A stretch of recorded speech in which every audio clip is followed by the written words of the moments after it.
प्यारे बच्चों, जैसा कि हम अनिवार्य हिंदी के अंतर्गत जो पाठ्यक्रम में अलंकार है उनके बारे में पढ़ रहे थे, उसी प्रकरण को आगे बढ़ाते हुए और आज हम पढ़ेंगे अर्थालंकार। अर्थालंकार किसे कहते हैं ये मैंने आपको कल बताया था। जहाँ भी काव्य की किसी पंक्ति में अर्थ के द्वारा काव्य में सौंदर्य या चमत्कार उत्पन्न होता है, जहाँ शब्द का कोई महत्व नहीं होता है, शब्द के कारण न होकर अर्थ के कारण जहाँ सौंदर्य उत्पन्न होता है, शब्द के स्थान पर चाहे उसका पर्यायवाची शब्द प्रयुक्त कर दे तो भी उसके अर्थ में कोई अंतर नहीं आता है, उसके चमत्कार या सौंदर्य में कोई कमी नहीं आती है, उसे कहते हैं अर्थालंकार। अर्थालंकार में सबसे पहले जो आपके है वो है उपमा अलंकार। उपमा अलंकार किसे कहते हैं, इसका लक्षण क्या है, परिभाषा क्या है, वो आप जानते हैं। तो काव्य की कोई भी पंक्ति में जहाँ उपमेय और उपमान में समान गुणधर्म के कारण तुलना करते हुए और उपमेय को उपमान के समान बताया जाता है या फिर उपमेय को उपमान की उपमा दी जाती है, तो वहां पर उपमा अलंकार। जहां काव्य की किसी पंक्ति में समान गुणधर्म के आधार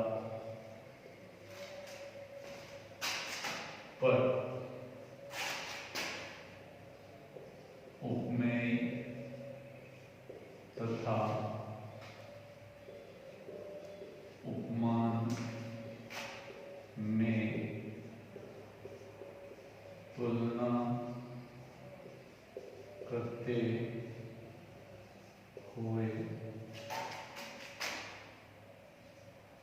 उपमेय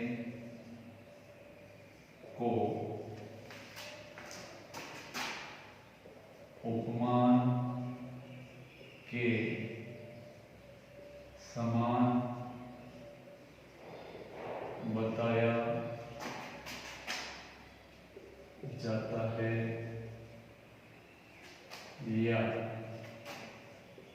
उपमेय को उपमान की उपमा दी जाती है, वहाँ उपमा अलंकार होता है। कहने का मतलब है, जहाँ काव्य की किसी पंक्ति में एक वस्तु दो समान वस्तुओं में समान गुणधर्म के आधार पर तुलना करते हैं, एक वस्तु को दूसरी वस्तु के समान बताया जाता है या एक वस्तु को दूसरी वस्तु की उपमा दी जाती है, तो वहां पर उपमा अलंकार होता है। कहने मतलब दो वस्तुओं में तुलना की जाती है तथा दोनों में कोई समान गुण होता है, उस समान गुण के आधार पर दोनों की तुलना करते हुए एक को दूसरी वस्तु की उपमा दी जाती है या एक वस्तु को दूसरी वस्तु के समान बताया जाता है, वहां उपमा अलंकार होता है। उदाहरण है इसका,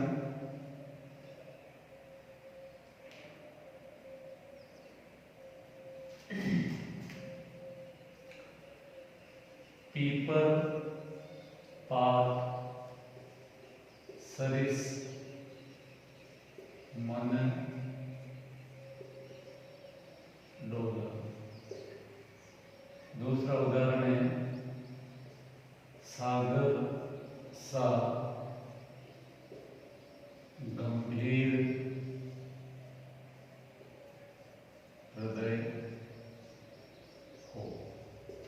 इसमें आप देख रहे हो पीपल का पत्ता है, दूसरा मन है, ये दो वस्तुएं हैं और इन दोनों वस्तुओं में जो समान गुण है उस समान गुण के आधार पर समानता बताई गई है या एक को दूसरे के समान बताया गया। यानी यह मन जो है उसको पीपल के पत्ते की उपमा दी गई। मन और पीपल के पत्ते की तुलना करते हुए मन को पीपल के पत्ते के समान बताया गया है और समान बताने का कारण है दोनों में निर्धारित समान गुण।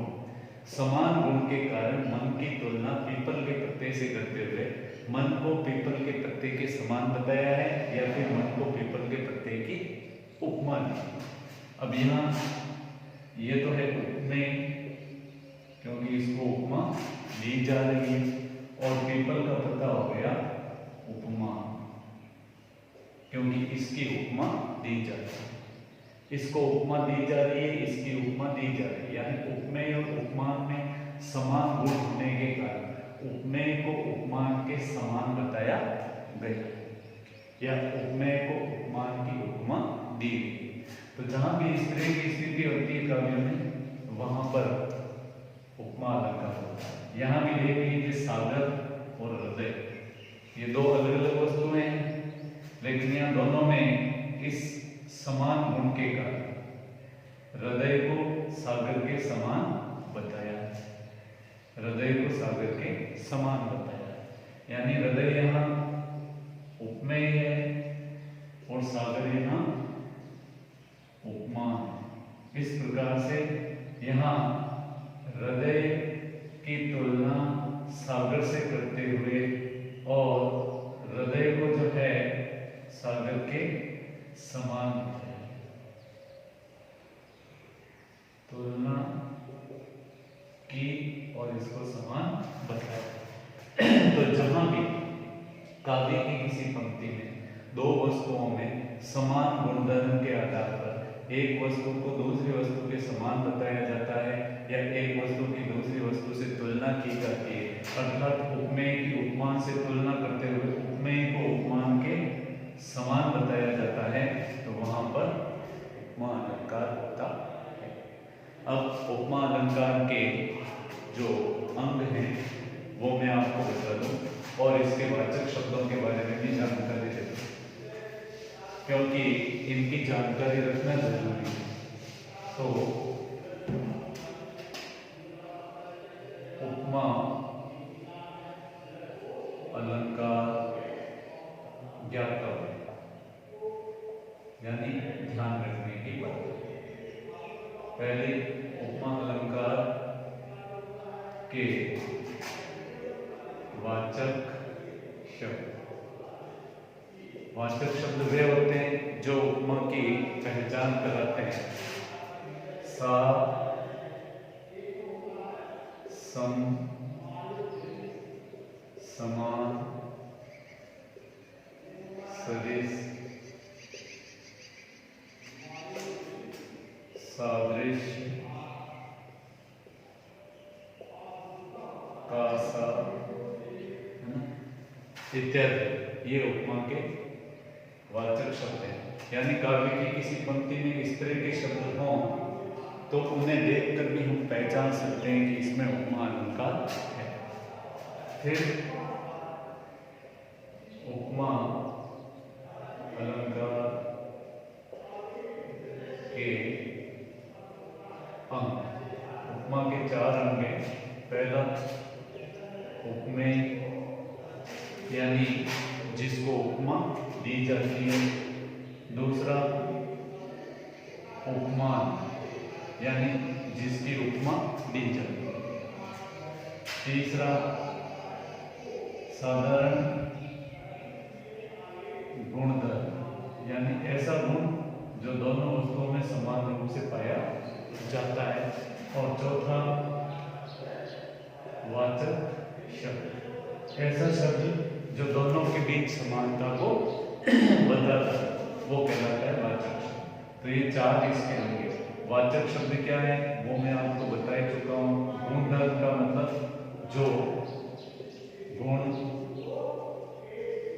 दोनों में समान हो, यानी वह समान गुण जिसके कारण दोनों की तुलना की जाती है। उपमान किसको कहते हैं? जिसकी उपमा दी जाती है वो कहलाता है उपमा, और जिसको उपमा दी जाती है, जैसे पहले मैंने उदाहरण बताया था सागर सा गंभीर हृदय, तो इसमें हृदय तो हो गया, उपमेय सागर हो गया था, उपमा और गंभीर शब्द जो है वो साधारण गुणधर्म हो गया, और सा शब्द जो था उसमें वो उसका वाचक शब्द। इस तरह से उपमा अलंकार की 4 अंग। फिर तीसरी इसके बारे में ज्ञातव्य बात है, वो है उपमा के भेद, यानी इन अंगों के आधार पर उपमा के 3 भेद किए गए हैं। 3। पहला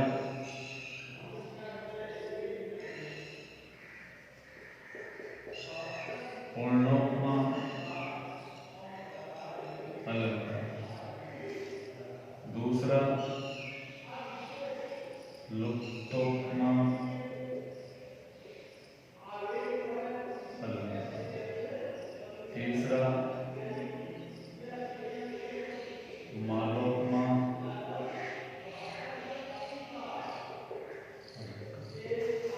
ये 3 इसके भेद हैं, भेद अंगों के आधार पर किए। कहने मतलब जिसमें चारों अंग हो,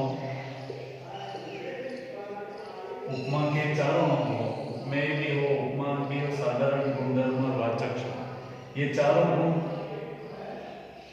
अंग जिस उदाहरण में हो वो कहलाता है पूर्णोपमा, और जिस उदाहरण में इन चारों अंगों में से कोई अंग लुप्त हो, ये जो 4 अंग है इनमें से कोई अंग लुप्त हो, ऐसा जो उदाहरण है वो कहलाएगा लुप्तोपमा।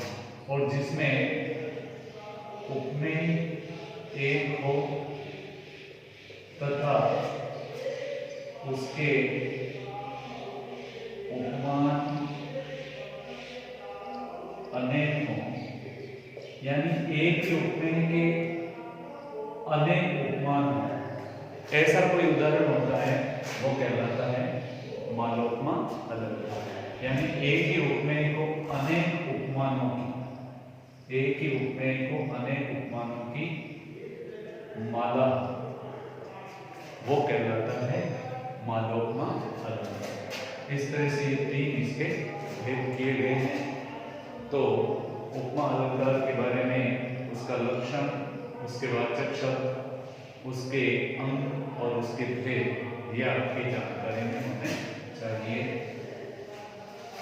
अगला जो अलंकार है आपके पाठ्यक्रम में अनिवार्य हिंदी में, वो है रूपक अलंकार। 5वां जो अलंकार है आपका रूपक अलंकार। रूपक अलंकार में क्या है, इसमें भी उपमेय उपमान तो होता है लेकिन उसमें समानता नहीं बतानी पड़ती। यहाँ उपमेय पर उपमान का अभेद्य आरोप, तो जहां काव्य की किसी पंक्ति में उपमेय पर उपमान का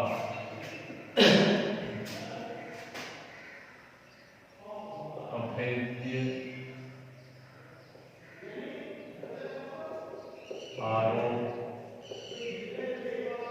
किया जाता है, अर्थात किसी एक वस्तु पर दूसरी वस्तु का भेद रहित, भेद रहित आरोप किया जाता है, वहाँ रूपक अलंकार होता। इसकी व्याख्या या विश्लेषण करते समय रूपी शब्द प्रयुक्त किया जाता, यानी रूपी शब्द का प्रयोग इसमें किया जाता है। कब? जब हम इस उदाहरण की व्याख्या करते हैं। तो ये तो इसका लक्षण या परिभाषा होगी। उदाहरण,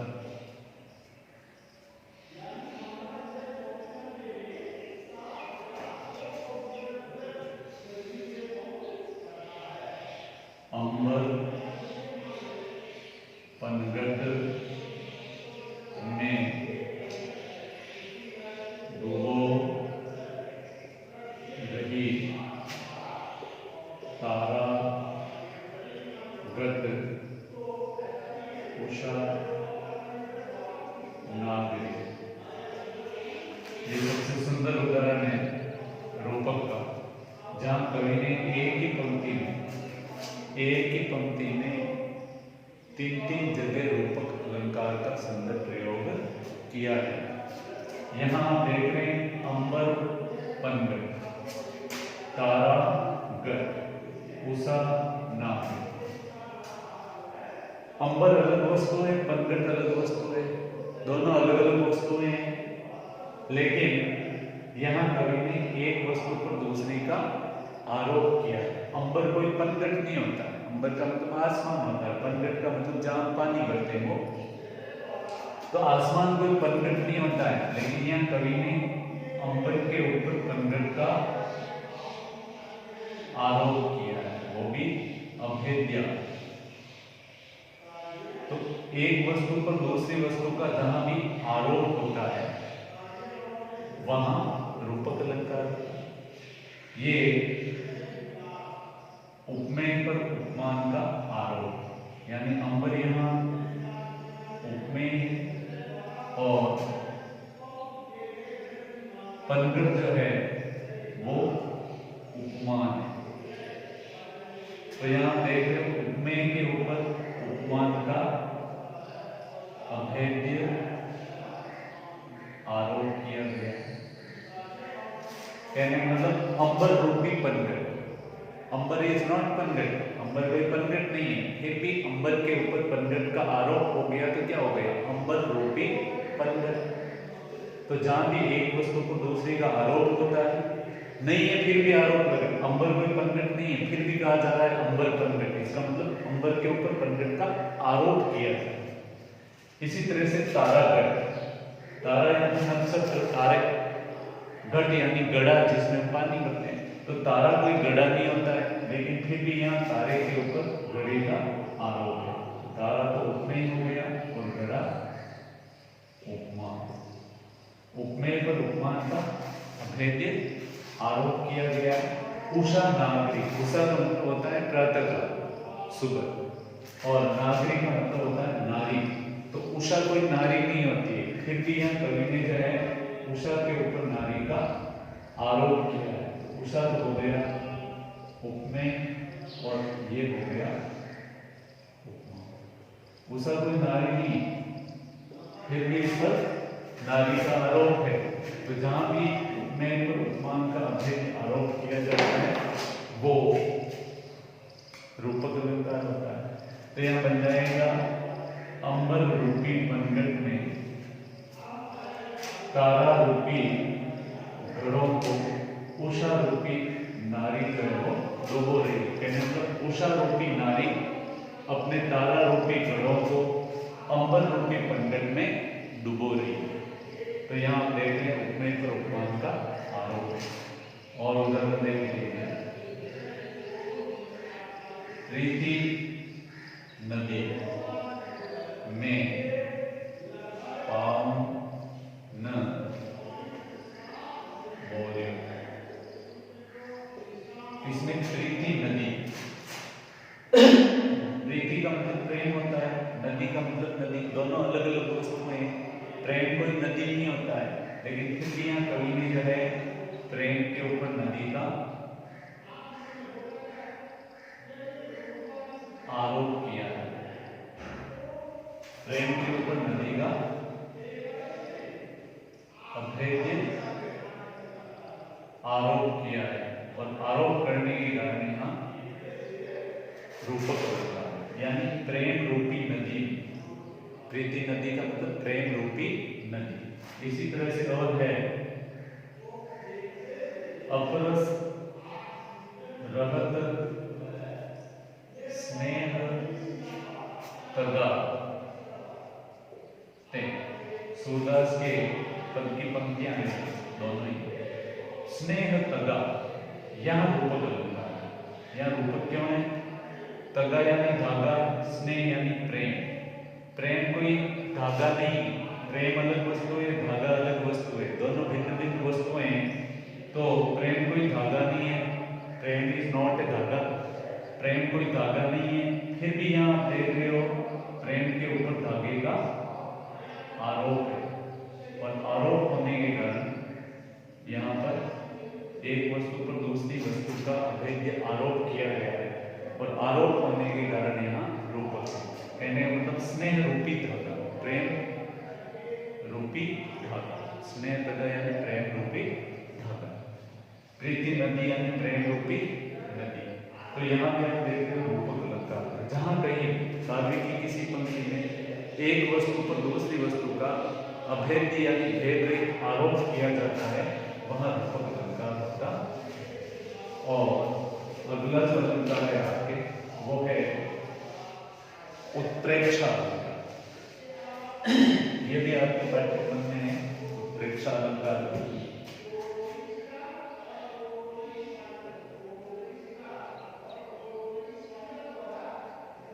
उत्प्रेक्षा अलंकार, उत्प्रेक्षा अलंकार में क्या होता है?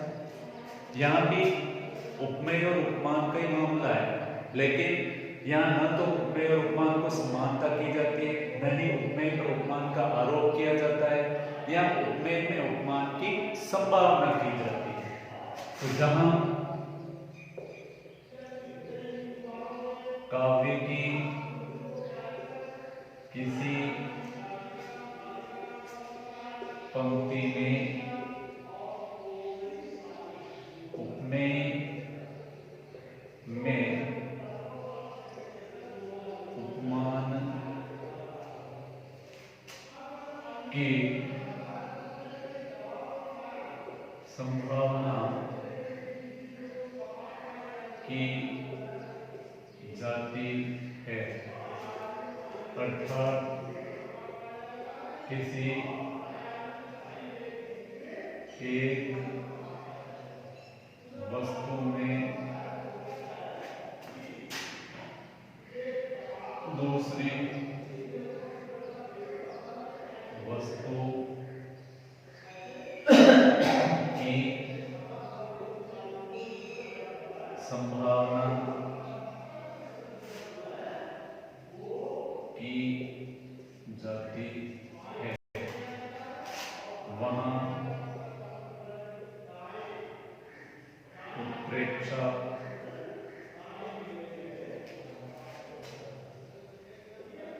अलंकार होता।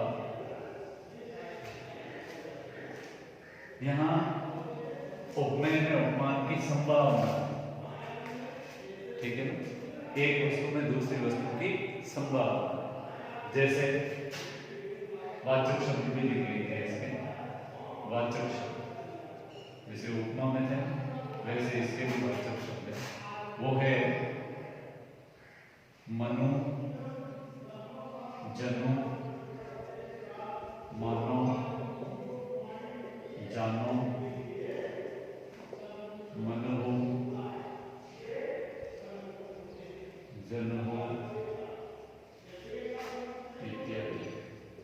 इस तरह के शब्द जहां भी हैं तो वहां संभवतः उत्प्रेक्षा अलंकार होता है, क्योंकि ये उत्प्रेक्षा के वाचक शब्द है। उदाहरण है इसका,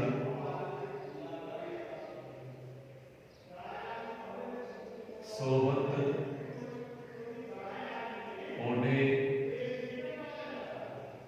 पीत पट श्याम सलोने गाय। सोहत ओढ़े पीत पट श्याम सलोने गाय। मनहु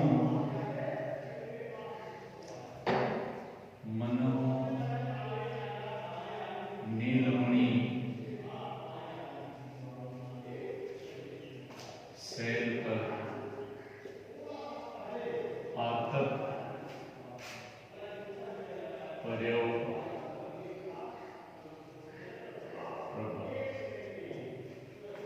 तो यहाँ देख रहे हैं पहली बात तो मनहु शब्द आया है जो कि वाचक शब्द है, और दूसरी बात यहाँ उपमेय में उपमान की संभावना की। कैसे कि जो श्याम सलोने गाते उस पर नीलमणि के पहाड़ की जो है आरोप किया गया है, और पीक पट जो है उस पर प्रातःकालीन धूप का जो है आरोप किया गया है। कहने मतलब श्री कृष्ण जो है वो पीतांबर ओढ़कर सोए हुए। पीक पट का मतलब पीतांबर, पीला वस्त्र। कृष्ण पीला वस्त्र ओढ़कर सोए हैं, तो उस पर तो प्रातःकालीन सुनहरी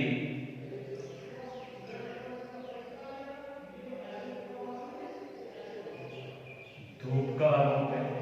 पीला वस्त्र तो ओढ़ रखा है, लेकिन उस पर आरोप किसका किया है? सुबह की स्वर्णिम धूप का। और श्याम सलोने का, श्री कृष्ण के जो श्याम यानी काले, घात यानी अंगे, श्री कृष्ण का जो काला रंग है उस पर नीलमणि के पहाड़ का आरोप किया है। तो कृष्ण के श्याम सुंदर गात यानी अंग, लेकिन उन पर आरोप किसका किया गया है? नीलमणि के पहाड़, सॉरी संभावना की गई है नीलमणि के पहाड़ की। और पीला वस्त्र है, उसमें संभावना किसकी की गई है? प्रातःकालीन सुनहरी धूप की संभावना की गई है। तो यहाँ उपमेय में उपमान की संभावना है। पीक पट ये तो हो गया उपमेय, और आतप प्रभात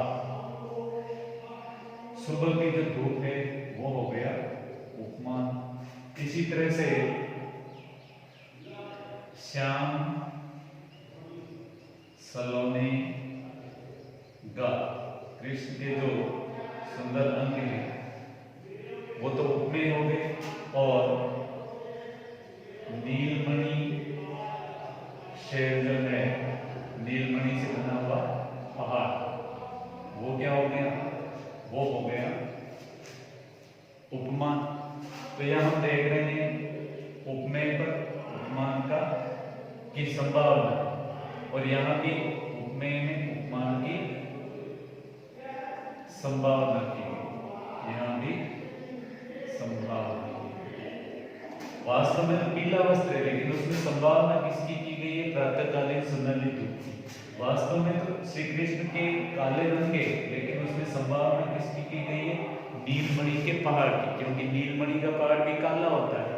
तो उनके सुंदर अंगों के अंदर नीलमणि के पहाड़ की संभावना की गई है, और पीले वस्त्र में प्रातःकालीन सुनहरी धूप की संभावना की गई है। तो जहां भी उपमेय में उपमान की संभावना की जाती है वहां पर उत्प्रेक्षा अलंकार होता है। इसी तरह का उदाहरण है मनहु जगत क्षीर सागर मगन है। मनहु शब्द है वाचक शब्द है, उत्प्रेक्षा का। जगत क्षीर सागर हो गया। जगत का मतलब है संसार, क्षीर सागर का मतलब दूध का सागर। तो संसार कोई क्षीर सागर में मगन या डूबा हुआ नहीं, संसार क्षीर सागर में नहीं डूबा है, फिर भी यहाँ कवि ने जो है संसार के क्षीर सागर में डूबने की क्या की है, संभावना की है। यानी जगत के क्षीर सागर में डूबने की संभावना की गई है। इसका मतलब उपमेय में उपमान की संभावना होने के कारण यहाँ पर भी देख रहे हैं उत्प्रेक्षा अलंकार। इस तरह से आज आपने उपमा, रूपक और उत्प्रेक्षा अलंकार तीनों पढ़े। तीनों ही महत्वपूर्ण अलंकार है, तीनों में अंतर भी पूछा जा सकता है। तो अंतर यही है, उपमा अलंकार में तो उपमेय और उपमान में तुलना करते हुए उपमेय को उपमान के समान बताया जाता है। रूपक में उपमेय पर उपमान का अभेद्य आरोप किया जाता है। और उत्प्रेक्षा जो है इसमें उपमेय में उपमान की संभावना की जाती है। एक में उपमा दी जाती है, दूसरे में आरोप किया जाता है, तीसरे में संभावना की जाती है। यानी उपमा में समानता की जाती है, उपमा दी जाती है, रूपक में